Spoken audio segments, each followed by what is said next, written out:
ದೇವರ ವಾಕ್ಯವನ್ನು ಓದಿಕೊಳ್ಳೋಣ. ಆದಿಕಾಂಡ ಪುಸ್ತಕ 17ನೇ ಅಧ್ಯಾಯ ಮೊದಲು 6 ವಚನಗಳನ್ನು ನಾನು ಓದ್ತಾ ಇದ್ದೇನೆ. ಆದಿಕಾಂಡ ಪುಸ್ತಕ 17ನೇ ಅಧ್ಯಾಯ ಮೊದಲನೇ ವಚನದಿಂದ. ಅಬ್ರಾಮನು 99 ವರ್ಷದವನಾದಾಗ ಯೆಹೋವನು ಅವನಿಗೆ ದರ್ಶನ ಕೊಟ್ಟು, ನಾನು ಸರ್ವಶಕ್ತನಾದ ದೇವರು, ನನಗೆ ನಡಕೊಂಡು ದೋಷವಿಲ್ಲದವನಾಗಿರು, ನಾನು ನಿನ್ನ ಸಂಗಡ ಒಡಂಬಡಿಕೆ ಮಾಡಿಕೊಳ್ಳುತ್ತೇನೆ, ಅತ್ಯಧಿಕವಾದ ಸಂತತಿಯನ್ನು ಕೊಡುವೆನು ಅಂದನು. ಅಬ್ರಾಮನು ಅಡ್ಡ ಬೀಳಲು ದೇವರು ಅವನ ಸಂಗಡ ಮಾತಾಡಿ, ನಾನಂತೂ ನಿನಗೆ ವಾಗ್ದಾನ ಮಾಡುತ್ತೇನೆ, ಏನೆಂದರೆ ನೀನು ಅನೇಕ ಜನಾಂಗಗಳಿಗೆ ಮೂಲ ಪುರುಷನಾಗುವಿ. ಇನ್ನು ಮೇಲೆ ನಿನಗೆ ಅಬ್ರಾಮ ಎಂದು ಹೆಸರಿರುವುದಿಲ್ಲ, ನಿನ್ನನ್ನು ಅನೇಕ ಜನಾಂಗಗಳಿಗೆ ಮೂಲ ಪಿತೃವಾಗಿ ನೇಮಿಸಿರುವುದರಿಂದ ನಿನಗೆ ಅಬ್ರಹಾಮನೆಂದು ಹೆಸರಿರುವುದು. ನಿನಗೆ ಅತ್ಯಧಿಕವಾದ ಸಂತಾನವನ್ನು ಕೊಡುವೆನು, ನಿನ್ನಿಂದ ಜನಾಂಗಗಳು ಉತ್ಪತ್ತಿಯಾಗಿ ಅರಸರು ಹುಟ್ಟುವರು, ನಿನಗೂ ನಿನ್ನ ಸಂತತಿಗೂ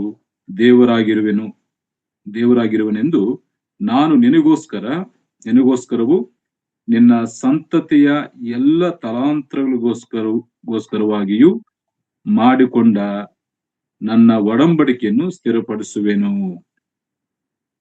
ದೇವರು ಈ ವಾಕ್ಯಗಳನ್ನು ನಮ್ಮೆಲ್ಲರಿಗಾಗಿ ಆಶೀರ್ವದಿಸಿ ಆತನೇ ತನ್ನ ಆತ್ಮನ ಮೂಲಕ ನಮಗೆ ಅನುಗ್ರಹಿಸಿಕೊಡ್ಲಿ.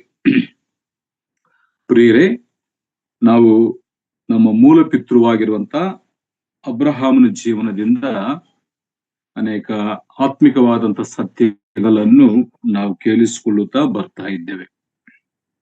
ಈಗಾಗಲೇ ನಾವು 5 ಪ್ರತ್ಯಕ್ಷತೆಗಳನ್ನು ಇಲ್ಲ ದರ್ಶನಗಳಲ್ಲಿ ದೇವರು ಮಾಡಿರುವಂತ ಕಾರ್ಯಗಳನ್ನು ಮತ್ತು ಅಬ್ರಹಾಮನ ಜೀವನದಲ್ಲಿ ಆದಂತ ಬದಲಾವಣೆಗಳನ್ನು ನಾವು ಆಲೋಚನೆ ಮಾಡ್ತಾ ಬಂದಿದ್ದೇವೆ. ಈಗ ನಾವು ಓದಿರುವಂತ ಈ ವಾಕ್ಯ ಭಾಗದಲ್ಲಿ ಇದು 6ನೇ ಸಾರಿ ದೇವರು ಅಬ್ರಹಾಮನಿಗೆ ದರ್ಶನ ಕೊಟ್ಟು ಮಾತಾಡುವಂತ ಮಾತುಗಳನ್ನು ನಾವು ಕೇಳಿಸಿಕೊಂಡಿದ್ದೇವೆ. 6ನೇ ಸಾರಿ ಇದು 6ನೇ ಒಂದು ಪ್ರತ್ಯಕ್ಷತೆ ಇಲ್ಲ 6ನೇ ಸಾರಿ ದರ್ಶನ ಕೊಟ್ಟು ದೇವರು ಮಾತಾಡಿರುವಂತ ಮಾತುಗಳು. ಪ್ರಿಯರೇ, ನಾವು ಗಮನಿಸುವಾಗ ಪ್ರತಿಯೊಂದು ಪ್ರತ್ಯಕ್ಷತೆಯಲ್ಲಿ ಇಲ್ಲ ದರ್ಶನದಲ್ಲಿ ಅಬ್ರಹಾಮನ ಜೀವನವನ್ನು ನಾವು ಆಲೋಚಿಸುತ್ತಾ ಬಂದಿದ್ದೇವೆ. ಹಾಗೆಯೇ ದೇವರು ಹೇಳಿರುವಂತ ಮಾತುಗಳನ್ನು ಮತ್ತು ಅದರಲ್ಲಿರುವಂತ ಆತ್ಮಿಕವಾದಂತ ಸತ್ಯಗಳನ್ನು ಈಗಿನ ಕಾಲಕ್ಕೆ ನಾವು ಅದನ್ನು ಯಾವ ರೀತಿಯಾಗಿ ಅಳವಡಿಸಿಕೊಳ್ಳಬೇಕು ಅಂತೇಳಿ ನಾವು ಆಲೋಚನೆ ಮಾಡ್ತಾ ಬಂದಿದ್ದೇವೆ. ಪುರಾತನ ಕಾಲದಲ್ಲಿ ಭಕ್ತನಾಗಿರುವಂತ ಅಬ್ರಹಾಮನ ಜೀವನದಲ್ಲಿ ನಡೆದಂತ ಘಟನೆಗಳನ್ನು ಆಧ್ಯಾತ್ಮಿಕವಾದಂತ ಕ್ರೈಸ್ತರಾಗಿರುವಂತ ನಾವು ಅವುಗಳನ್ನು ಯಾವ ರೀತಿಯಾಗಿ ಅನ್ವಯಿಸಿಕೊಳ್ಳಬೇಕು, ಅದರ ಪ್ರಕಾರವಾಗಿ ಜೀವಿಸಬೇಕಂತೇಳಿ ಕೆಲವೊಂದು ಆತ್ಮಿಕವಾದಂತ ಸತ್ಯಗಳನ್ನು ನಾವು ಕೇಳಿಸಿಕೊಳ್ಳುತ್ತಾ ಬಂದಿದ್ದೇವೆ. ಸರಿ, ನಾನು ವಿಷಯಕ್ಕೆ ಬರ್ತೇನೆ. 17ನೇ ಅಧ್ಯಾಯ ಮೊದಲನೇ ವಚನದಲ್ಲಿ ಇದು 6ನೇ ಸಾರಿ ಅಬ್ರಹಾಮನಿಗೆ ದೇವರು ದರ್ಶನ ಕೊಟ್ಟು ಮಾತಾಡ್ತಾನೆ. ಅದರ ಪ್ರಿಯರೇ, ಈ ಪ್ರತಿಯೊಂದು ದರ್ಶನದಲ್ಲಿ ಆ ದೇವರ ಒಂದು ಸ್ವಭಾವವನ್ನು ನಾವು ಆಲೋಚನೆ ಮಾಡ್ತಾ ಬಂದಿದ್ದೇವೆ. ಮೊದಲನೇ ದರ್ಶನದಲ್ಲಿ ದೇವರೆಂತವನಾಗಿದ್ದನು, 2ನೇ ದರ್ಶನದಲ್ಲಿ ದೇವರೆಂತವನಾಗಿದ್ದನು. ಪ್ರತಿಯೊಂದು ದರ್ಶನದಲ್ಲಿ ಕೂಡ, ಪ್ರತಿಯೊಂದು ಪ್ರತ್ಯಕ್ಷತೆಯಲ್ಲೂ ಕೂಡ ಆ ದೇವರ ಸ್ವಭಾವವನ್ನು, ಆತನ ಗುಣಲಕ್ಷಣಗಳನ್ನು ನಾವು ಆಲೋಚನೆ ಮಾಡ್ತಾ ಬರ್ತಾ ಇದ್ದೇವೆ. ಆದ್ರೆ ಈ ದರ್ಶನದಲ್ಲಿ, ಈ 6ನೇ ದರ್ಶನದಲ್ಲಿ ಒಂದು ದೇವರ ಸ್ವಭಾವದ ಬಗ್ಗೆ ಇಲ್ಲ ದೇವರ ಗುಣಲಕ್ಷಣ ಬಗ್ಗೆ ನಾವು ನೋಡುವಾಗ ಒಂದು 3 ಗುಣಲಕ್ಷಣಗಳು ಈ ದರ್ಶನದಲ್ಲಿ ನಾವು ನೋಡ್ತೇವೆ. ದೇವರಿಗೆ ಕಾಣಿಸಿಕೊಳ್ಳುವಂತ ದೇವರಲ್ಲಿರುವಂತ 3 ಸ್ವಭಾವ ಇಲ್ಲ ಗುಣಲಕ್ಷಣಗಳನ್ನು ನಾವು ಈ ದರ್ಶನದಲ್ಲಿ ನಾವು ನೋಡ್ತೇವೆ. ಮೊದಲನೇದು, ಆತನು ಹೇಳಿದ್ದಾನೆ, ನಾನು ಸರ್ವಶಕ್ತನಾದ ದೇವರು. ದೇವರೇ ಹೇಳಿರುವಂತ ಒಂದು ಸಾಕ್ಷಿ ಇಲ್ಲ ದೇವರೇ ಹೇಳಿದ ಒಂದು ಮಾತೇನಂತಂದ್ರೆ, ನಾನು ಸರ್ವಶಕ್ತನಾಗಿರುವಂತ ದೇವರು ಅಂತೇಳಿ ತನ್ನನ್ನು ಪ್ರತ್ಯಕ್ಷ ಪಡಿಸಿಕೊಂಡಿದ್ದಾನೆ. ತನ್ನ ಹೆಸರಿನ ಮೂಲಕವಾಗಿ ತನಗಿರುವಂತ ಶಕ್ತಿ, ತನಗಿರುವಂತ ಸಾಮರ್ಥ್ಯವನ್ನು ಆತನಲ್ಲಿ ವ್ಯಕ್ತಪಡಿಸಿರುವಂಥದ್ದು ಇಲ್ಲ ಪ್ರತ್ಯಕ್ಷಪಡಿಸಿರುವಂಥದ್ದು ವಾಕ್ಯದಲ್ಲಿ ಗಮನಿಸ್ತೇವೆ. ಇದು ಮೊದಲನೇದು, ನಾನು ಸರ್ವಶಕ್ತನಾಗಿರುವಂತ ದೇವರು. ಆಮೇಲೆ ಎರಡನೇ ಒಂದು ಗುಣ, ಒಂದು ಸ್ವಭಾವ ಏನಂತಂದ್ರೆ, ನಾವು ಈ ಅಧ್ಯಾಯವನ್ನು ನಾವು ಗಮನಿಸುವಾಗ ಇಲ್ಲ ಅಬ್ರಾಮನ ಜೀವನ ಈ ದರ್ಶನಕ್ಕಿಂತ ಮುಂಚೆ, ದೇವರ ಈ ದರ್ಶನ ಕೊಡುವುದಕ್ಕಿಂತ ಮುಂಚೆ ಅಬ್ರಹಾಮನ ಜೀವನವನ್ನ ಗಮನಿಸುವಾಗ ಅದರಲ್ಲಿ ದೇವರ ಸ್ವಭಾವವನ್ನ ಗುರುತಿಸುವುದೇನೆಂದ್ರೆ, ಆತನು ಕೃಪೆಯುಳ್ಳಂತ ದೇವರಾಗಿ ಕಾಣಿಸಿಕೊಳ್ಳುತ್ತಾನೆ. ಆತನು ಕೃಪೆಯುಳ್ಳಂತ ದೇವರಾಗಿ ಕಾಣಿಸಿಕೊಳ್ಳುತ್ತಾನೆ. ಇದು ಎರಡನೇ ವಿಷಯ.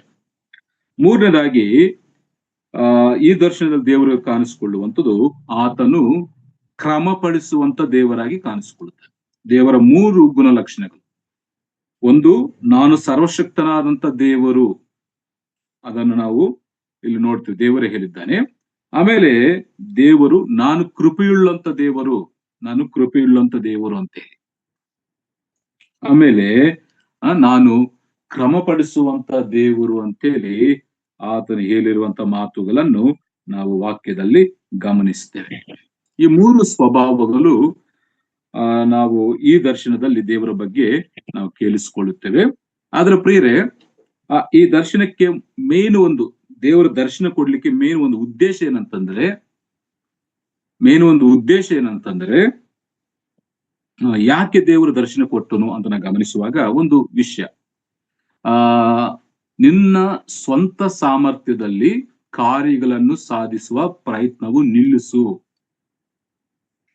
ದೇವರು ಅಬ್ರಹಾಮನಿಗೆ ಈ 6ನೇ ದರ್ಶನ ಕೊಡುವುದರಲ್ಲಿ ಮುಖ್ಯ ಉದ್ದೇಶ ಏನಂತಂದ್ರೆ, ನಿನ್ನ ಸ್ವಂತ ಪ್ರಯತ್ನದಲ್ಲಿ ಕಾರ್ಯಗಳನ್ನು ಸಾಧಿಸುವ ಪ್ರಯತ್ನವನ್ನು ನಿಲ್ಲಿಸು. ಸರ್ವಶಕ್ತನಾದ ದೇವರು ನಿನಗಾಗಿ ಕಾರ್ಯಗಳನ್ನು ಮಾಡಲು ಅವಕಾಶ ಕೊಡು. ಈ ದರ್ಶನ ಒಂದು ಮುಖ್ಯ ಉದ್ದೇಶವಿದೆ. ನಿನ್ನ ಸ್ವಂತ ಸಾಮರ್ಥ್ಯದಲ್ಲಿ ಕಾರ್ಯಗಳನ್ನು ಸಾಧಿಸುವ ಪ್ರಯತ್ನವನ್ನು ನಿಲ್ಲಿಸು. ಸರ್ವಶಕ್ತನಾದ ದೇವರು ನಿನಗಾಗಿ ಕಾರ್ಯಗಳನ್ನು ಮಾಡಲು ಅವಕಾಶವನ್ನು ಮಾಡಿಕೊಡು ಅನ್ನುವಂತ ಒಂದು ಸತ್ಯವನ್ನು ತಿಳಿಯಪಡಿಸುವುದಕ್ಕೋಸ್ಕರ ದೇವರು ಈ 6ನೇ ಒಂದು ಪ್ರತ್ಯಕ್ಷತೆಯನ್ನು ಆತನು ಕೊಟ್ಟಿದ್ದಾನೆ. ಅದಕ್ಕಾಗಿ ಪ್ರಿಯರೇ, ನಾವು ಕೂಡ ಯಾವಾಗಲೂ ನಮ್ಮ ಸ್ವಂತ ಶಕ್ತಿ, ನಮ್ಮ ಸಾಮರ್ಥ್ಯ, ನಮ್ಮ ಬಲವನ್ನು ಹಾತುಕೊಂಡು ನಾವು ಕಾರ್ಯಗಳನ್ನು ಸಾಧಿಸಲಿಕ್ಕೆ ಹೋಗುವಾಗ ದೇವರು ಮೌನವಾಗ್ತಾನೆ, ದೇವರು ಮೌನವಾಗಿರ್ತಾನೆ. ನಾವು ಯಾವಾಗ ನನ್ನ ಕಾರ್ಯಗಳನ್ನು ನನ್ನ ದೇವರು ಮಾಡ್ತಾನಂತೇಳಿ ಆ ಸರ್ವಶಕ್ತನಾದ ದೇವರಿಗೆ ನಾವು ಒಪ್ಪಿಸಿಕೊಡ್ತೀವೋ, ಆತನು ಆ ಕಾರ್ಯಗಳನ್ನು ಮಾಡುವಂತ ದೇವರಾಗಿರ್ತಾನೆ. ಅದಕ್ಕಾಗಿ ಪ್ರಿಯರೇ, ನಾನು ಇಲ್ಲಿ ಹೇಳಿಕ್ಕೆ ಇಷ್ಟಪಟ್ಟಿರುವಂತದ್ದು, ಅಬ್ರಹಾಮನ ಜೀವನದಲ್ಲಿ ದೇವರು 13 ವರ್ಷಗಳು ಮೌನವಾಗಿದ್ದ. ಯಾವ ದರ್ಶನವನ್ನು ಕೊಡಲಿಲ್ಲ, ಯಾವ ಪ್ರತ್ಯಕ್ಷತೆ ಕೊಡಲಿಲ್ಲ, ಯಾವ ವಾಕ್ಯವೂ ಕೊಡಲಿಲ್ಲ. 13 ವರ್ಷಗಳು ದೇವರ ಒಂದು ಪ್ರತ್ಯಕ್ಷತೆಯನ್ನು ಕಳೆದುಕೊಂಡನು ಅಬ್ರಹಾಮ.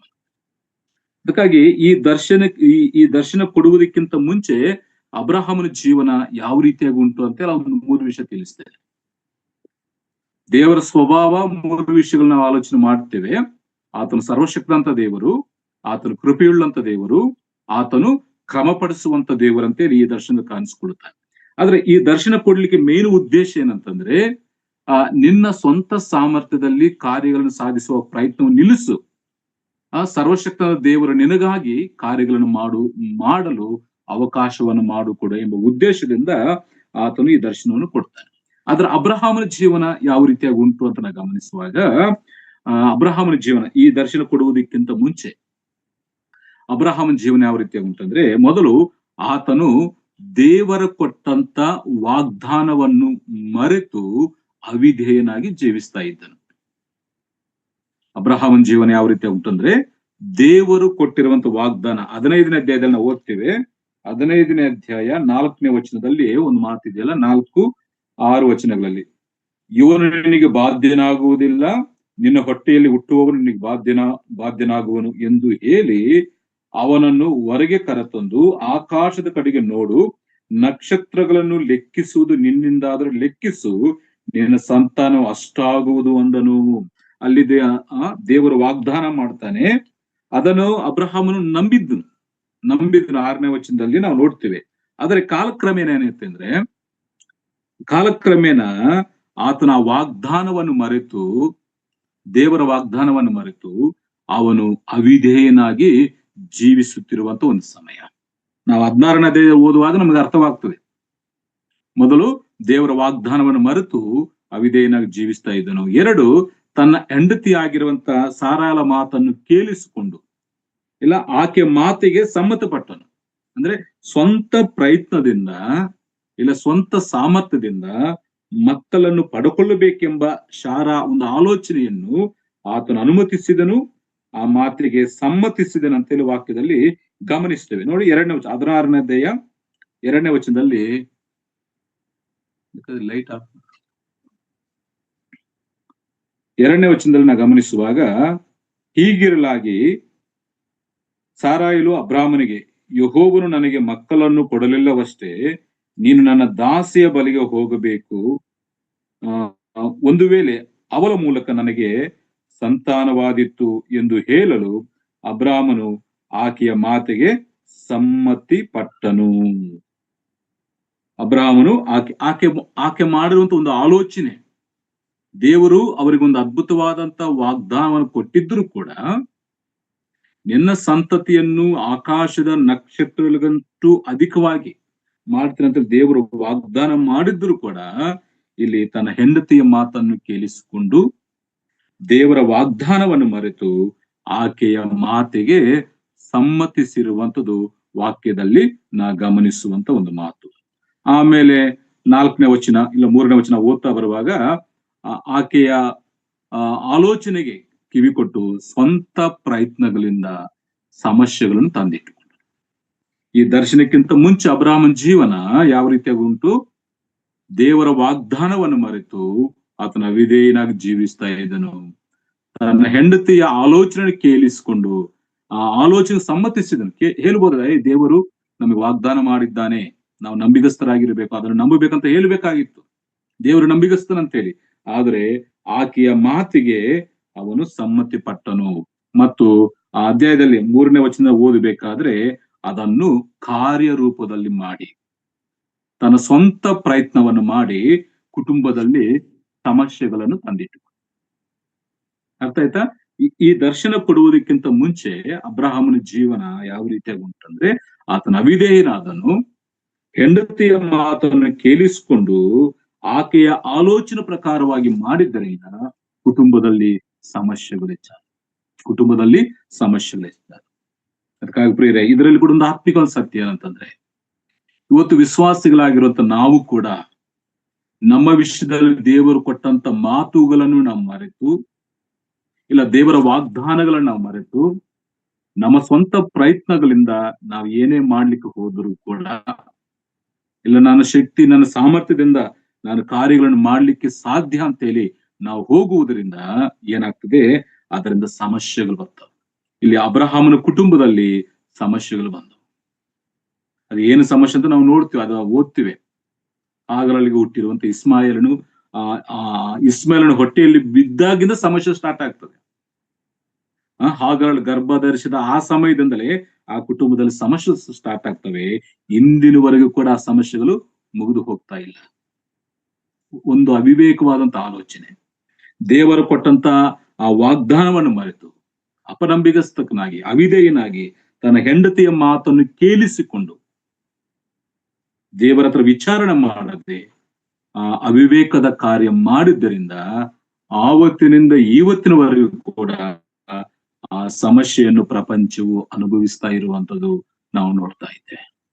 ಅದಕ್ಕಾಗಿ ಇದರಲ್ಲಿ ಒಂದು ಆತ್ಮಿಕ ಒಂದು ಸತ್ಯ ಏನಂತಂದ್ರೆ, ನಮ್ಮ ಜೀವನದಲ್ಲಿ ಯಾವಾಗಲೂ ಕೂಡ ಪ್ರೇರೆ ದೇವರ ಚಿತ್ತಕ್ಕೆ ಒಪ್ಪಿಸಿ, ನಮ್ಮ ಕಾರ್ಯಗಳನ್ನು ಆತನಿಗೆ ಒಪ್ಪಿಸಿ, ದೇವರು ನೀನು ಮಾಡು, ನನ್ನ ಶಕ್ತಿ ನನ್ನ ಸಾಮರ್ಥ್ಯ ಇದರಿಂದ ಆಗುವುದಿಲ್ಲ, ನಾನು ನಿನ್ನನ್ನು ನಂಬಿದ್ದೇನೆ, ನೀನು ಆ ಕಾರ್ಯಗಳು ಮಾಡಂತೇಳಿ ಆತನು ಮಾಡ್ಲಿಕ್ಕೆ ನಾವು ಅವಕಾಶವನ್ನು ಕೊಡುವಾಗ, ಆತನು ಯಾರು?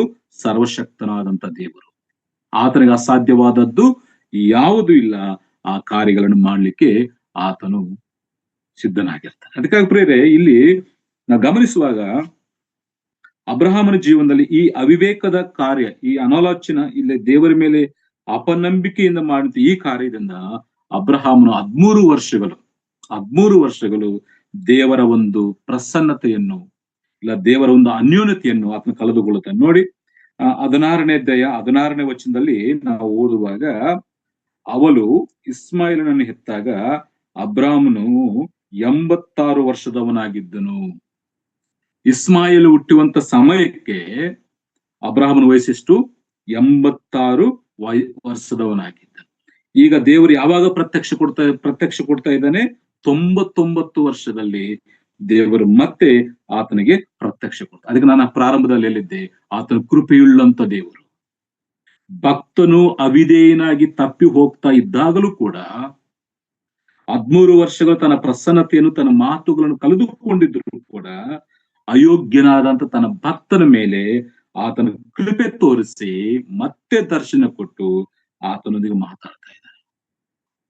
ಅದಕ್ಕೆ ಆತನ ಕೃಪೆಯುಳ್ಳಂತ ದೇವರು. 86 ವರ್ಷದಲ್ಲಿ ಇಸ್ಮಾಯಿಲ್ ಹುಟ್ಟುತ್ತಾನೆ, 99 ವರ್ಷದ ದೇವರ ದರ್ಶನ ಕೊಡ್ತಾನೆ. ಅದಕ್ಕೆ ಈ 13 ವರ್ಷಗಳು ದೇವರ ಪ್ರಭಾವ, ದೇವರ ಮಾತು, ದೇವರ ಅನ್ಯೋನ್ಯತೆ ಅಬ್ರಹಾಮನ ಜೀವನದಲ್ಲಿ ಇರಲಿಲ್ಲ. ಅದಕ್ಕಾಗಿ ಆತನ ಕೃಪೆಯುಳ್ಳಂತ ದೇವರಾದದ್ದು. ಕೃಪೆ ಅಂದ್ರೆ ಏನು? ಅಯೋಗ್ಯರಾದಂತ ಅಲ್ಲ, ಅಯೋಗ್ಯರಾಗಿರುವಂತ, ಯಾವ ಗಣನೆಗೆ ಬಾರದಿರುವಂತ ನಮ್ಮ ಮೇಲೆ ಆತ ತೋರಿಸುವಂಥದ್ದು. ಇಲ್ಲಿ ಅಬ್ರಹಾಮನ ಅಯೋಗ್ಯನಾಗಿದ್ದನು, ದೇವರ ಪ್ರತ್ಯಕ್ಷತೆಗೆ ಅಯೋಗ್ಯನಾಗಿದ್ದನು. ಆದರೆ ಆ ಕೃಪೆಯುಳ್ಳಂತ ದೇವರು ಇಲ್ಲಿ ಅಬ್ರಹಾಮನ ಯೋಗ್ಯತೆಯಿಂದ ಆತನು ಪ್ರತ್ಯಕ್ಷವಾಗಲಿಲ್ಲ, ಅಬ್ರಹಾಮನ ಭಕ್ತಿಯನ್ನು ನೋಡಿ ಆತನ ಪ್ರತ್ಯಕ್ಷವಾಗಲಿಲ್ಲ. ಆತನ ಕೃಪೆಯಿಂದಲೇ ಆತನು ಪ್ರತ್ಯಕ್ಷನಾಗಿ ದರ್ಶನ ಕೊಡುತ್ತಾರೆ. ಯಾಕೆ ಪ್ರತ್ಯಕ್ಷನಾದನು? 3ನೇ ಸ್ವಭಾವ, ಆತನು ಕ್ರಮಪಡಿಸುವಂತ ದೇವರು. ಅಬ್ರಹಾಮನ ಜೀವನವನ್ನು ಮತ್ತೆ ಆತನು ಕ್ರಮಪಡಿಸುವುದಕ್ಕಾಗಿ, ಸರಿಯಾದಂತ ಮಾರ್ಗದಲ್ಲಿ ಆತನನ್ನು ನಡೆಸುವುದಕ್ಕಾಗಿ ಆತನು ಈ ದರ್ಶನ ಕೊಡ್ತಾನೆ. ಅದಕ್ಕೆ ಈ ದರ್ಶನದಲ್ಲಿ ದೇವರ ಒಂದು ಸ್ವಭಾವ ಏನು? ಆತನು ಸರ್ವಶಕ್ತನ ಅಂತ ದೇವರು. ಅದ್ರ ಬಗ್ಗೆ ನಾವು ಓದ್ತೇವೆ. ಎರಡನೇದು, ಆತನ ಕೃಪೆಯುಳ್ಳಂತ ದೇವರು. ಅಬ್ರಹಾಮನು ಅಯೋಗ್ಯನಾಗಿ ಆ ದೇವರ ಒಂದು ಪ್ರಸನ್ನತೆಯನ್ನು ಕಳೆದುಕೊಂಡಿದ್ದರಿಂದ ತನ್ನ ಕೃಪೆಯಿಂದಲೇ ಆತನ ದರ್ಶನ ಕೊಟ್ಟು, ನಾನು ಕೃಪೆಯುಳ್ಳಂತ ದೇವರಂತೇಳಿ ಆತನು ಪ್ರತ್ಯಕ್ಷನಾಗ್ತಾನೆ. ಯಾಕೆ? ಕ್ರಮಪಡಿಸುವುದಕ್ಕಾಗಿ, ಅಬ್ರಹಾಮನನ್ನು ಸರಿಪಡಿಸಿ ಮತ್ತೆ ತನ್ನ ಮುಂದೆ ನಡೆಯಬೇಕಂತ. ಅದಕ್ಕಾಗಿ ಹೇಳ್ತಾನಲ್ಲ, ನಾನು ಸರ್ವಶಕ್ತನಾದಂತ ದೇವರು, ನನಗೆ ನಡ್ಕೊಂಡು ದೋಷವಿಲ್ಲದವನಾಗಿರು. ಅಂದ್ರೆ ಅರ್ಥ, ಇಷ್ಟು ವರ್ಷಗಳು ದೋಷವಿದ್ದವನಾಗಿ ಜೀವಿಸಿದ್ದೆ, ಈ 13 ವರ್ಷಗಳು ನನಗೆ ದೂರಸ್ಥನಾಗಿದ್ದೆ. ಆದ್ರೆ ಕೃಪೆಯುಳ್ಳಂತ ದೇವರು ಮತ್ತೆ ಪ್ರತ್ಯಕ್ಷನಾಗಿ ನನಗೆ ನಡಕು, ನನ್ನ ಮುಂದೆ ದೋಷವಿಲ್ಲದವನ ನಡಿ ಅಂತೇಳಿ ಆತನು ಅಬ್ರಹಾಮನಿಗೆ ಈ ದರ್ಶನ ಕೊಟ್ಟಿರುವಂತದ್ದು ವಾಕ್ಯದಲ್ಲಿ ಗಮನಿಸ್ತೇವೆ. ಇದರಲ್ಲಿ ಒಂದು ಆತ್ಮಿಕ ಒಂದು ಸತ್ಯ ಏನಂತಂದ್ರೆ, ಇವತ್ತು ನಾವು ರಕ್ಷಿಸಲ್ಪಟ್ಟಿದ್ದು, ಇವತ್ತು ನಾವು ದೇವರ ಮಕ್ಕಳಾಗಿರುವಂಥದ್ದು, ಇವತ್ತು ನಾವು ದೇವರ ಪ್ರಸನ್ನತೆಯನ್ನು ಅನುಭವಿಸುವಂಥದ್ದು ನಮ್ಮ ಶಕ್ತಿಯಿಂದಲ್ಲ, ನಮ್ಮ ಸಾಮರ್ಥ್ಯದಿಂದಲ್ಲ, ನಮ್ಮ ಬಲದಿಂದಲ್ಲ. ಇದು ಕರ್ತನಾಗಿರುವಂತ ಯೇಸು ಕ್ರಿಸ್ತನ ಕೃಪೆಯಿಂದಲೇ. ಇವತ್ತು ನಾವು ರಕ್ಷಿಸಲ್ಪಟ್ಟಿದ್ದು ಆತನ ಕೃಪೆ, ಇವತ್ತು ನಾವು ಜೀವಂತವಾಗಿ ಇದ್ದದ್ದು ಆತನ ಕೃಪೆ. ಯೆರೆಮೀಯನು ಹೇಳ್ತಾನಲ್ಲ, ನಾವು ಉಳಿದಿರುವುದು ಆತನ ಕೃಪೆಯಿಂದಲೇ. ಈ ಜೀವ, ಈ ಆಯುಷ್, ಈ ಆರೋಗ್ಯ, ಈ ಸಂತೋಷ, ಈ ಸಮಾಧಾನ ಎಲ್ಲವೂ ಆತನ ಕೃಪೆಯಿಂದಲೇ. ಆತನ ಕೃಪೆಯುಳ್ಳಂತ ದೇವರು ಅನುದಿನ ತನ್ನ ಕೃಪಾವಾತ್ಸಲ್ಯವನ್ನು ನಮ್ಮ ಮೇಲೆ ಹೇರಳವಾಗಿ ತೋರಿಸುವಂತ ದೇವರು. ಮೂರನೇದಾಗಿ, ಆತನು ಕ್ರಮಪಡಿಸುವಂತ ದೇವರು. ತನ್ನ ಮಕ್ಕಳು ಬಿದ್ದು ಹೋಗ್ತಾ ಇದ್ದಾಗ, ತನ್ನ ಮಕ್ಕಳು ಜಾರಿ ಬೀಳ್ತಾ ಇದ್ದಾಗ, ತಪ್ಪು ದಾರಿಯಲ್ಲಿ ಹೋಗ್ತಾ ಇದ್ದಾಗ ಅಂತವರನ್ನು ದೇವರೇನ್ ಮಾಡ್ತಾನೆ? ಕ್ರಮಪಡಿಸುವಂತ. ಹಾಗೆ ಬಿಡುವುದಿಲ್ಲ ಪ್ರೇರೆ, ಹಾಗೆ ಬಿಡುವುದಿಲ್ಲ. ಹೋದ್ರೆ ಹೋಗ್ಲಿ ಅಂತೇಳಿ ಬಿಡುವುದಿಲ್ಲ. ನಮ್ಮ ದೇವರು ಕ್ರಮಪಡಿಸಿ ಮತ್ತೆ ಆತನ ಮುಂದೆ ನಾವು ನಡಿಲಿಕ್ಕೆ, ಆತನ ಮುಂದೆ ಯಥಾರ್ಥವಂತರಾಗಿ, ಪರಿಶುದ್ಧರಾಗಿ, ದೋಷವಿಲ್ಲದವರಾಗಿ ನಡ್ಕೊಳ್ಳುವುದಕ್ಕೋಸ್ಕರ ಆತನ ಏನ್ ಮಾಡ್ತಾನೆ? ಅವಕಾಶ ಕೊಡ್ತಾನೆ. ಅದಕ್ಕಾಗಿ ಆತನ ಕೃಪೆಯುಳ್ಳಂತ ದೇವರು, ಆತನ ಕ್ರಮಪಡಿಸುವಂತ ದೇವರಾಗಿ ಈ ವಾಕ್ಯ ಭಾಗದಲ್ಲಿ ನಾವು ಗಮನಿಸ್ತೇವೆ. ಅದಕ್ಕಾಗಿ ಪ್ರಿಯರೇ, ನಾವು ದೇವರಿಗೆ ಅವಿಧೇಯರಾಗಿದ್ದರೆ ದೇವರ ಪ್ರಸನ್ನತೆಯನ್ನು ಕಳೆದುಕೊಂಡ ಅಬ್ರಹಾಮನು 13 ವರ್ಷಗಳು ದೇವರ ಪ್ರಸನ್ನತೆಯನ್ನು ಕಳೆದುಕೊಂಡ. ಹಾಗೆ ದೇವರ ಮಾತನ್ನು ಕೇಳದೇ ಇದ್ದಾಗ, ಮೊದಲನೇ ಸಮೀರಣದ 3ನೇ ಅಧ್ಯಾಯ 1ನೇ ವಚನ ಓದಬೇಕಾದ್ರೆ ದೇವರ ವಾಕ್ಯಗಳು ವಿರಳವಾಗಿದ್ದು, ಅಪರೂಪವಾಗಿ ಸಿಗ್ತಿತ್ತು. ಕಾರಣ, ದೇವರು ಮಾತಾಡದೆ ನಿಲ್ಲಿಸಿದ್ದಾನೆ. ಕಾರಣ ಅಂತಂದ್ರೆ, ಮಾತು ಕೇಳುವಂತವರು ಇರಲಿಲ್ಲ. ದೇವರು ಮೌನವಾಗ್ತಾರೆ. ನಾವು ಮಾತು ಕೇಳದೆ ನಮ್ಮ ಇಷ್ಟ ಬಂದ ಹಾಗೆ ನಾವು ಜೀವಿಸುವಾಗ, ನಮ್ಮ ಶಕ್ತಿ, ನಮ್ಮ ಸಾಮರ್ಥ್ಯವನ್ನು ನೋಡ್ಕೊಂಡು ನಾವು ಕಾರ್ಯಗಳು ಮಾಡಿಕೊಳ್ತಾ ಇರುವಾಗ ದೇವ್ರೇನ್ ಮಾಡ್ತಾನೆ? ಮೌನವಾಗಿರ್ತಾನೆ. ಆಯ್ತು, ನೀವು ಮಾಡಿಕೊಳ್ರಿ ಅಂತ. ಮೊದಲನೇ ಸಮಯ ಗ್ರಂಥದಲ್ಲಿ ಮಾತು ಕೇಳುವಂತವರಿಲ್ಲ. ಅದಕ್ಕಾಗಿ ದೇವದರ್ಶನಗಳು ವಿರಳವಾಗಿದ್ದವು. ದೇವರು ಮಾತಾಡೋದು ಅಪರೂಪವಾಗಿದ್ದು. ಅಷ್ಟೇ ಪ್ರಿಯರೇ, ಮಲಾಕಿಯಿಂದ ಮತ್ತೆ ಬರೋ ಸುವಾರ್ತೆ ಈ ಮಧ್ಯೆ 400 ವರ್ಷಗಳ ಕಾಲ, ಮಲಾಕಿ ಪ್ರವಾದನ ಗ್ರಂಥದಿಂದ ಮತ್ತೆ ಬರೆದ ಸುವಾರ್ತೆವರೆಗೂ ಮಧ್ಯದವು ಒಂದು 400 ವರ್ಷಗಳ ಕಾಲ. ಅದು ಕತ್ತಲ ಯುಗ ಅಂತ ಕರೀತೇವೆ. ಅದರಲ್ಲಿ ದೇವರ ಪ್ರಸನ್ನತೆ ಇಲ್ಲ, ದೇವರ ವಾಕ್ಯವಿಲ್ಲ, ದೇವ ದರ್ಶನವಿಲ್ಲ, ದೇವೋಕ್ತಿ ಇಲ್ಲ. ಜನರು ಇಷ್ಟ ಬಂದ ಹಾಗೆ ಜೀವಿಸಿದರು. ಆಮೇಲೆ ಯೋಹಾನ ಮುಖಾಂತರವಾಗಿ ಮತ್ತೆ ದೇವರ ಪ್ರತ್ಯಕ್ಷನಾಗ್ತಾನೆ. ಇದನ್ನು ನಾನು ಹೇಳಿಕ್ಕೆ ಇಷ್ಟಪಟ್ಟಿದ್ದು, ನಾವು ದೇವರ ವಾಕ್ಯಕ್ಕೆ ಅವಿಧೇಯರಾಗಿ ಆತನ ಮಾತನ್ನು ಕೇಳಿಸಿಕೊಳ್ಳದೆ ನಮ್ಮ ಇಷ್ಟಗೆ ಬಂದ ಹಾಗೆ ನಾವು ಜೀವಿಸ್ತಾ ಇದ್ದಾಗ ಆತನ ಮೌನವಾಗ್ತಾನೆ ಮತ್ತು ಆತನ ತನ್ನ ಕಾರ್ಯಗಳನ್ನು ನಮ್ಮ ಜೀವನದಲ್ಲಿ ನಿಲ್ಲಿಸ್ತಾನೆ. ಆದ್ರೆ ಒಂದು ವಿಷಯಕ್ಕೆ ನಾವು ಗಮನಿಸೋಣ, ಆತನ ಕೃಪೆಯುಳ್ಳಂತ ದೇವರು, ಆತನ ಕೃಪೆಯುಳ್ಳಂತ ದೇವರು. ಆ ಕೃಪೆಯನ್ನು ನಾವು ದುರುಪಯೋಗ ಮಾಡಿಕೊಳ್ಳಬಾರದು. ನಾವು ಆ ಕೃಪೆಯನ್ನು ದುರುಪಯೋಗ ಮಾಡಿಕೊಂಡ್ರೆ ಭಯಂಕರ ಶಿಕ್ಷೆಗೆ ನಾವು ಪಾತ್ರರಾಗ್ತೇವೆ. ಅದಕ್ಕಾಗಿ ದೇವರು ಕೊಡುವಂತ ಕೃಪೆಯನ್ನು ನಾವು ದುರುಪಯೋಗ ಮಾಡಿಕೊಳ್ಳದೆ ಆ ಕೃಪೆಯನ್ನು ಅನುಭವಿಸುತ್ತಾ ದೇವರು ನಮ್ಮನ್ನು ಕ್ರಮಪಡಿಸುವಾಗ ನಾವು ಕ್ರಮವಾಗಿ ಜೀವಿಸುತ್ತಾ ದೇವರಲ್ಲಿ ನಾವು ಜೀವಿಸಬೇಕು. ದೇವರ ಮುಂದೆ ನಾವು ದೋಷವಿಲ್ಲದವರಾಗಿ ನಡ್ಕೊಳ್ಳಬೇಕು ಅಂತೇಳಿ ವಾಕ್ಯ ಭಾಗದಿಂದ ನಾನು ದೇವರ ವಿಷಯದಲ್ಲಿ 3 ವಿಷಯ ತಿಳಿಸಿದ್ದೆ. ಆತನ ಸರ್ವಶಕ್ತ ದೇವರು, ಅದ್ರ ಬಗ್ಗೆ ಮುಂದೆ ಹೋಗೋದನ್ನ. ಆದ್ರೆ ಆತನ ಕೃಪೆಯುಳ್ಳಂತ ದೇವರು. ಯಾಕೆ ಕೃಪೆ? ಅಬ್ರಹಾಮನ ಅವಿಧೇಯನಾದನು.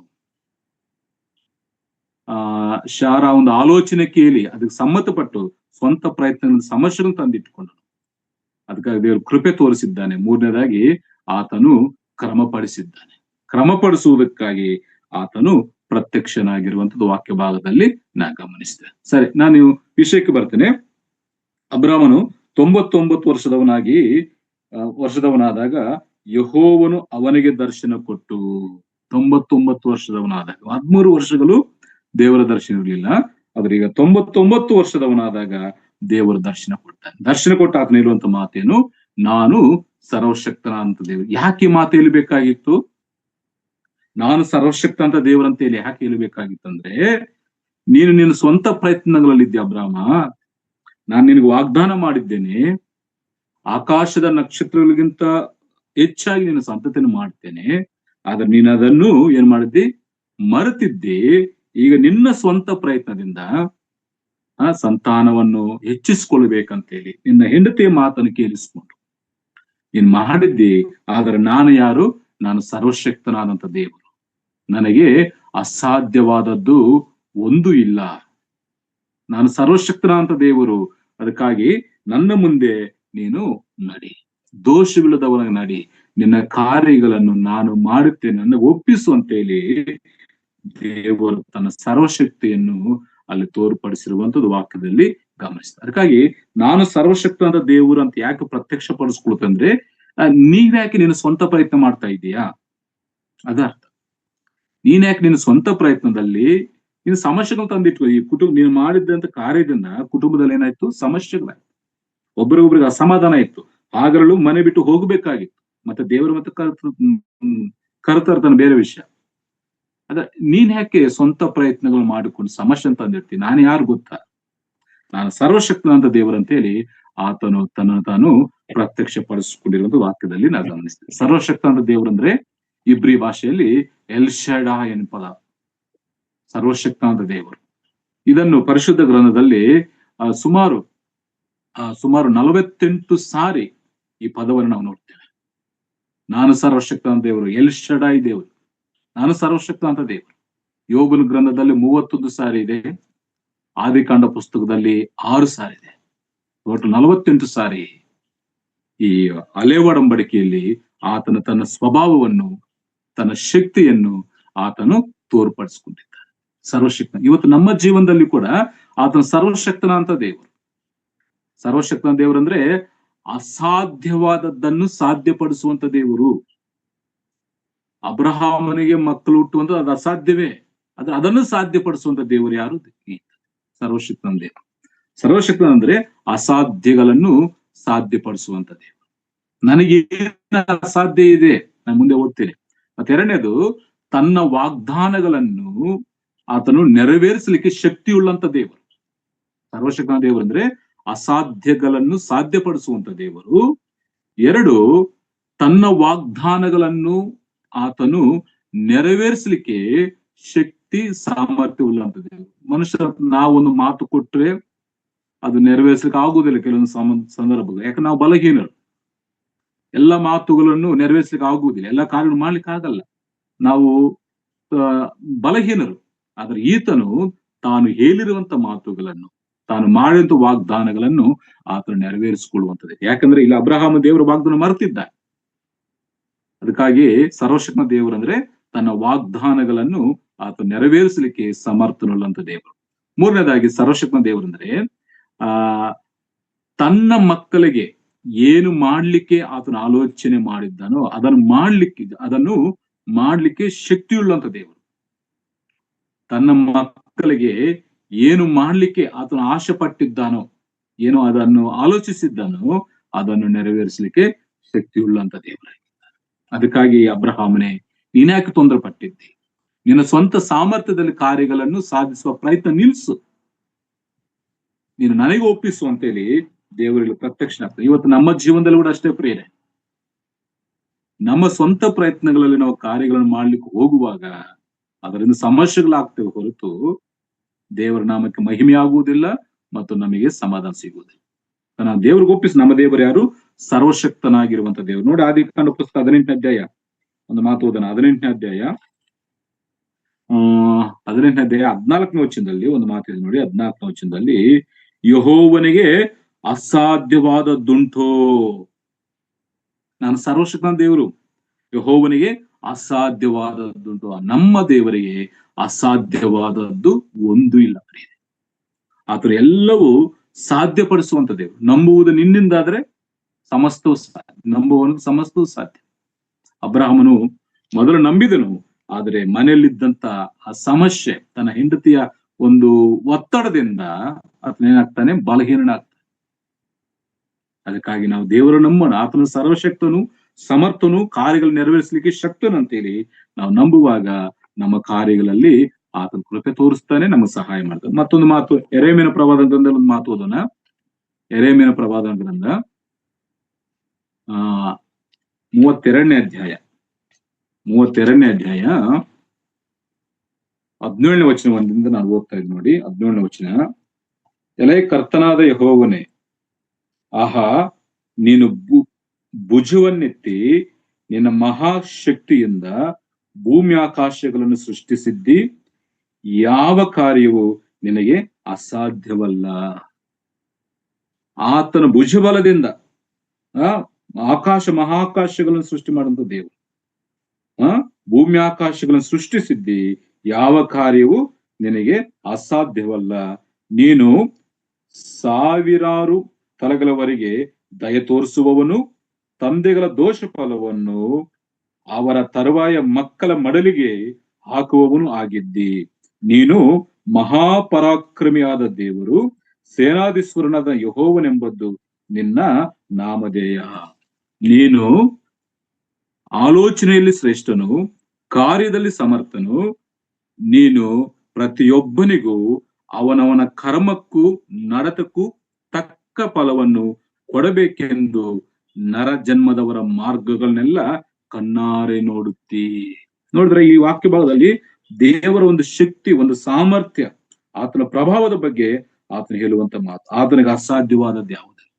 1000 ತರಗಳವರೆಗೂ ಅದನ್ನ ದಯ ತೋರಿಸುವಂತವನು, ತಂದೆಗಳ ದೋಷ ಫಲವನ್ನು ಮಕ್ಕಳ ಮಡಲಿಗೆ ಹಾಕುವಂತವನು, ಮತ್ತು ಪರಾಕ್ರಮಿಯಾದಂತ ದೇವರು, ಸೇನಾಧೀಶ್ವರನಂತ ದೇವರು, ಮತ್ತು ಆಲೋಚನೆಯಲ್ಲಿ ಶ್ರೇಷ್ಠನು, ಕಾರ್ಯದಲ್ಲಿ ಸಮರ್ಥನು. ಕಾರ್ಯಗಳು ಮಾಡ್ಲಿಕ್ಕೆ ಆತನ ಸಮರ್ಥನಾಗಿದ್ದಾನೆ.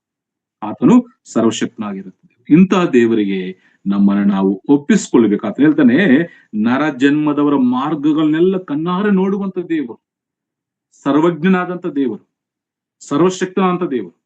ಆ ದೇವರ ಮುಂದೆ ನಾವು ದೋಷವಿಲ್ಲದವರಾಗಿ ನಡ್ಕೊಳ್ಬೇಕು. ಅಬ್ರಹಾಮನು ಆತನ ಅವಿಧೇಯನಾದದ್ರಿಂದ ದೇವರು ಹೇಳುವಂತ ಮಾತು, ನೀನು ನನ್ನ ಮುಂದೆ ನಡೆ, ನಾನು ಸರ್ವಶಕ್ತನ ದೇವರು ಅಂತೇಳಿ ಆತನ ತನ್ನ ಶಕ್ತಿಯನ್ನು ಅಲ್ಲಿ ತೋರ್ಪಡಿಸಿರುವಂತ ವಾಕ್ಯದಲ್ಲಿ ಗಮನಿಸ್ತೇವೆ. ಮತ್ತೊಂದು ಮಾತು ಓದಿ ನಾನು ಇಲ್ಲಿ ಬರ್ತೇನೆ. ಮತ್ತನ ಬರೆದ ಸುವಾರ್ತೆ 19ನೇ ಅಧ್ಯಾಯ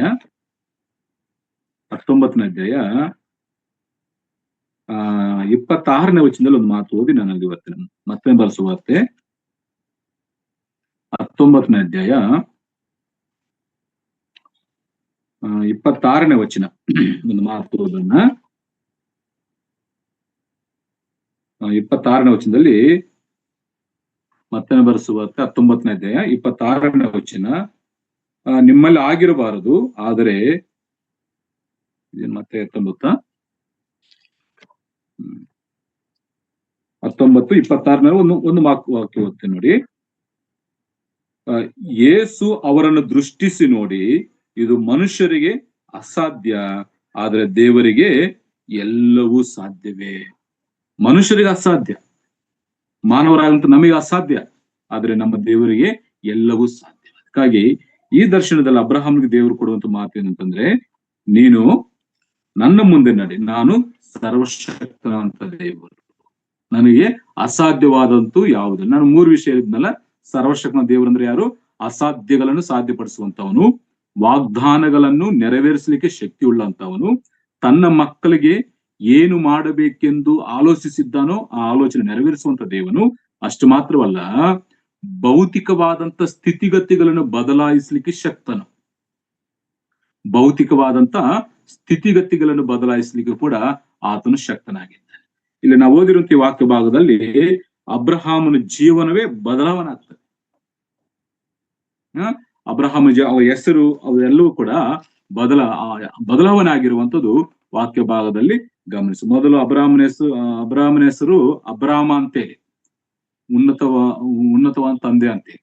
ಆಮೇಲೆ ಅಬ್ರಹಾಮ್ ಅಂತೇಳಿ ಆತನ ಹೆಸರನ್ನು ಬದಲಾಯಿಸಿರುವುದು ವಾಕ್ಯದಲ್ಲಿ ಗಮನಿಸ್ತೀವಿ. 4ನೇ ವಚನ ಕಡೆಯ ಭಾಗದಲ್ಲಿ, ಅಬ್ರಹಾಮನೆಂದು ಹೆಸರಿರುವುದು, ನಿನಗೆ ಅತ್ಯಧಿಕವಾದ ಸಂತಾನವನ್ನು ಕೊಡುವೆನು. ಆತನ ಸ್ಥಿತಿಗತಿಗಳನ್ನು ಬದಲಾಯಿಸ್ತಾನೆ, ಇರುವಂತಹ ಪರಿಸ್ಥಿತಿಗಳನ್ನು ಬದಲಾಯಿಸುವಂತ ದೇವರ ಅವರ ಹೆಸರುಗಳನ್ನು ಬದಲಾಯಿಸಿ ಅವರಿಗೆ ಒಂದು ನೂತನವಾದಂತ ಹೊಸ ಜೀವನವನ್ನು ಆತನು ಕೊಡುವಂತ ದೇವರಾಗಿದ್ದ. ಅದಕ್ಕಾಗಿ ನಾವು ಗಮನಿಸುವಂಥದ್ದು, ಅಬ್ರಹಾಮನ ಜೀವನದಿಂದ ನಾವು ಗಮನಿಸುವಂಥದ್ದು ಅಂತಂದ್ರೆ, ನಾವು ಆತನ ಮುಂದೆ ಆತನಿಗೆ ನಮ್ಮನ್ನು ನಾವು ಒಪ್ಪಿಸಿಕೊಳ್ಳಬೇಕು. ಆತನು ನಮ್ಮ ಕಾರ್ಯಗಳನ್ನು ಮಾಡುವಂತ ದೇವರಾಗಿದೆ. ಇಲ್ಲಿ ಹೆಸರುಗಳನ್ನು ಬದಲಾಯಿಸಿ ಅವರನ್ನು ಆಶೀರ್ವದಿಸ್ತಾ ಇದ್ದಾರೆ. ಪೂರ್ವ ಕಾಲದಲ್ಲಿ ಭಕ್ತರು ಅವರ ಒಂದು ಅನುಭವ ಪರಿಸ್ಥಿತಿಗಳ ತಕ್ಕ ಹಾಗೆ ಹೆಸರುಗಳಿರ್ತಾವ. ಪೂರ್ವ ಕಾಲದಲ್ಲಿ ಅವ್ರು ಯಾವ ರೀತಿಯಾಗಿ ಜೀವಿಸ್ತಾ ಇರ್ತಾರೋ ಆ ಜೀವನಕ್ಕೆ ತಕ್ಕಂಗೆ ಅವರು ಹೆಸರುಗಳನ್ನು ಇಟ್ಟುಕೊಳ್ತಾರೆ. ಹೆಸರಿಗೂ ತಕ್ಕ ಹಾಗೆ ಜೀವಿಸ್ತಾ ಇದ್ರು. ಮತ್ತು ಅವರ ಅನುಭವ ಇಲ್ಲ, ಅವರ ಪ್ರವರ್ತನೆ ಕೂಡ ಹಾಗೆ ಇದ್ದದ್ರಿಂದ ಅವ್ರ ಹೆಸರುಗಳನ್ನು ಹೆಸರುಗಳನ್ನು ಇಡ್ತಾ ಇರುವಂತ ವಾಕ್ಯದಲ್ಲಿ ಗಮನಿಸ್ತೇವೆ. ಆದಿಕಾಂಡ ಪುಸ್ತಕ 29ನೇ ಅಧ್ಯಾಯ 32ನೇ ವಚನದಿಂದ 35ನೇ ವಚನ ಓದಬೇಕಾದ್ರೆ ಅಲ್ಲಿ ಲೇಯಲಕ್ಕೆ 4 ಮಂದಿ ಗಂಡು ಮಕ್ಕಳು ಹುಟ್ಟುತ್ತಾರೆ. ರೂಬೇನನು, ಸಿಮಿಯೋನನು, ಲೇವಿ, ಯೂದ.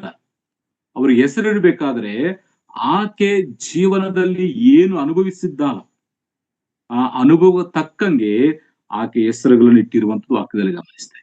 ಇಲ್ಲಿ ಅಬ್ರಹಾಮನ ಹೆಸರನ್ನು ಬದಲಾಯಿಸಲಿಕ್ಕೆ ಕಾರಣ ಎಂತಂದ್ರೆ, ಇಷ್ಟುವರೆಗೂ ಅಬ್ರಹಾಮನು ಒಬ್ಬ ಉನ್ನತವಾದಂತ ತಂದೆಯಾಗಿ ಜೀವಿಸ್ತಾ ಇದ್ದನು.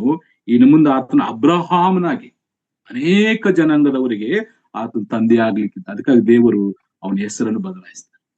ಪೂರ್ವ ಕಾಲದಲ್ಲಿ ಎಲ್ಲರೂ ಕೂಡ ಹಾಗೆ ಜೀವಿಸ್ತಿದ್ರು. ಆದ್ರೆ ಈಗ ಹೆಸರು ಒಂದು ರೀತಿಯಾಗಿರ್ತದೆ, ಜೀವನವು ಮತ್ತೊಂದು ರೀತಿಯಾಗಿರ್ತದೆ. ಅದ್ರ ಬಗ್ಗೆ ನಾನು ಆಲೋಚನೆ ಮಾಡ್ತಾ ಇಲ್ಲ.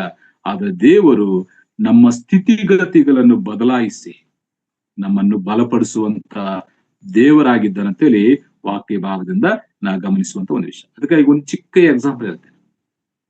ಅಪೊಸ್ತಲ ಕೃತ್ಯ 11ನೇ ಅಧ್ಯಾಯ 26ನೇ ವಚನದಲ್ಲಿ ಮೊಟ್ಟ ಮೊದಲು ಕ್ರೈಸ್ತರು ಅಂತೇಳಿ ಅಲ್ಲಿ ಅನ್ಯ ಜನರು ಆತನ ಶಿಷ್ಯರನ್ನು ಕರೆಯುತ್ತಾರೆ. ಆ ವಾಕ್ಯದಲ್ಲಿ ಅವರ ಪ್ರವರ್ತನೆ ನೋಡಿ, ಅವರ ಜೀವನ ಶೈಲಿಯನ್ನು ನೋಡಿ, ಅವರು ಮಾತಾಡುವಂತ ಮಾತುಗಳು ನೋಡಿ, ಇವರು ಕ್ರೈಸ್ತರಂದ್ರೆ ಕ್ರಿಸ್ತನಲ್ಲಿ ಇರುವಂತವರು, ಕ್ರಿಸ್ತನನ್ನು ಅನುಸರಿಸುವಂತವ್ರು. ಆ ಹೆಸರು ಹೇಗೆ ಬಂತು? ಅವ್ರ ಜೀವನ ಶೈಲಿ ನೋಡಿ, ಅವ್ರ ಪ್ರವರ್ತನ ನೋಡಿ. ಇವತ್ತು ಕ್ರೈಸ್ತರಾಗಿರುತ್ತೆ ನಾವು ಆ ಹೆಸರಿಗೆ ತಕ್ಕಂಗೆ ನಾವು ಜೀವಿಸ್ತಾ ಇದ್ದೇವಾ? ಇಲ್ಲ ಪ್ರೇರೆ. ಬಹಳಷ್ಟು ದುಃಖಕರವಂತ ವಿಷಯಗಳು. ದೇವರು ನಮ್ಮನ್ನು ಇವತ್ತು ತನ್ನ ಮಕ್ಕಳನ್ನಾಗ ಆರಿಸಿಕೊಂಡನು. ಕ್ರೈಸ್ತರೆಂಬ ಒಂದು ಮಹಾ ಪದವಿಯನ್ನು ನಮಗೆ ಕೊಟ್ಟರು. ಪರಿಶುದ್ಧರು, ವಿಶ್ವಾಸಿಗಳು ಅಲ್ಲ, ಯಾಜಕರು, ರಾಜವಂಶಸ್ಥರು, ನಮಗೆ ಕೊಡುವಂತ ಹೆಸರುಗಳು. ಆ ಹೆಸರು ತಕ್ಕಂಗೆ ನಾವು ಜೀವಿಸುವುದರಿಂದ ದೇವರ ನಾಮಕ್ಕೆ ಮಹಿಮೆ ಆಗ್ತದೆ. ಅದಕ್ಕಾಗಿ ಇಲ್ಲಿ ಸರ್ವಶಕ್ತನಾದಂತ ದೇವರಂದ್ರೆ 4 ವಿಷಯಗಳು ನಾವು ನೋಡಿದ್ದೇವೆ. ಆ 4 ವಿಷಯಗಳಲ್ಲಿ ನಮ್ಮ ಜೀವಿತವನ್ನು ಅಳವಡಿಸಿಕೊಂಡು ಆತನಿಗೆ ಅಸಾಧ್ಯವಾದದ್ದು ಯಾವುದಿಲ್ಲ. ಆತನ ವಾಗ್ದಾನಗಳನ್ನು ನೆರವೇರಿಸುವಂತ ದೇವರು. ನಮಗೆ ಏನು ಮಾಡ್ಬೇಕಂತೇಳಿ ಆತನ ಆಲೋಚಿಸ್ತಾನೆ, ಅದನ್ನು ನೆರವೇರಿಸ್ತಾನೆ. ಮತ್ತು ನಮ್ಮ ಭೌತಿಕವಾದಂತ ಸ್ಥಿತಿಗತಿಗಳನ್ನು ಕೂಡ ಆತನು ಬದಲಾಯಿಸುವಂತ ದೇವರು. ಅದಕ್ಕಾಗಿ ನಾನು ಇಲ್ಲಿ ಮುಗಿಸ್ತಾ ಇದ್ದೇನೆ. ನಾವು ಗಮನಿಸಿದ್ದು ಅಬ್ರಹಾಮನ ಜೀವನ, ಈ ದರ್ಶನ ಕೊಡುವುದಕ್ಕಿಂತ ಮುಂಚೆ ಅಬ್ರಹಾಮನ ಯಾವ ರೀತಿಯಾಗಿ ಜೀವಿಸಿದನು 3 ವಿಷಯಗಳನ್ನು ನೋಡಿದ್ದೇವೆ. ಮತ್ತು ಈ ದರ್ಶನದಲ್ಲಿ ದೇವರು ಯಾವ ರೀತಿಯಾಗಿ ಕಾಣಿಸಿಕೊಂಡನು 3 ಸ್ವಭಾವ ಗುಣಲಕ್ಷಣ ನಾವು ನೋಡಿದ್ದೇವೆ. ಮತ್ತು ಮೂರನೇ ವಿಷಯ ಏನಂತಂದ್ರೆ ಅವರ ಸ್ಥಿತಿಗತಿಗಳನ್ನು ಬದಲಾಯಿಸಿದ್ದಾನೆ. ಅದಕ್ಕಾಗಿ ಇವತ್ತು ನಮ್ಮ ಜೀವನದಲ್ಲಿ ಕೂಡ ಆತನು ಸರ್ವಶಕ್ತನಾಗಿದ್ದ ದೇವರಾಗಿದ್ದಾನೆ. ಆ ದೇವರಿಗೆ ನಮ್ಮನ್ನ ಒಪ್ಪಿಸಿಕೊಳ್ಳೋಣ. ನಮ್ಮ ಸ್ವಂತ ಪ್ರಯತ್ನಗಳನ್ನು ಬಿಟ್ಟು, ದೇವರೇ ನೀನು ಮಾಡು, ನನ್ನ ಜೀವನ ನಿನಗೆ ಒಪ್ಪಿಸಿದ್ದೇನೆ, ನಿನ್ನ ಅಧಿಕಾರಕ್ಕೆ ನಾನು ಒಳಪಟ್ಟು ಜೀವಿಸ್ತಾ ಇದ್ದೇನೆ, ನನ್ನ ಜೀವನ ನೀನು ಕಾರ್ಯಗಳು ಮಾಡಂತೇಳಿ ಆ ದೇವ್ರಿಗೆ ಒಪ್ಪಿಸಿಕೊಳ್ಳುವಾಗ ಆತನ ಕೃಪೆ ತೋರಿಸ್ತಾನೆ, ನಮ್ಮನ್ನು ಕ್ರಮಪಡಿಸ್ತಾನೆ. ಮತ್ತು ನಮ್ಮ ಜೀವನದಲ್ಲಿ ತನ್ನ ಸರ್ವಶಕ್ತಿಯನ್ನು ತೋರ್ಪಡಿಸಿ ನಮಗೆ ಅಸಾಧ್ಯವಾದಂತ ಕಾರ್ಯಗಳನ್ನು ಆತನ ಸಾಧ್ಯಪಡಿಸಿ ತನ್ನ ನಾಮದ ಮಹಿಮೆಗಾಗಿ ನಾವು ಜೀವಿಸುವಂತೆ ಆತ ನಮಗೆ ಸಹಾಯ ಮಾಡ್ತಾನೆ. ಆ ರೀತಿಯಾಗಿ ಜೀವಿಸ್ಲಿಕ್ಕೆ ದೇವರ ಆತ್ಮನು ನಮ್ಮೆಲ್ಲರೂ ಸಹಾಯ ಮಾಡ್ಲಿ. ದೇವರು ಕೊಟ್ಟಂತ ಮಾತನ್ನು ಮುಗಿಸುತ್ತಾ ನಿಮ್ಮೆಲ್ಲರಿಗೆ ನಾನು ಧನ್ಯವಾದ ತಿಳಿಸ್ತೇನೆ. ಎಲ್ಲರೂ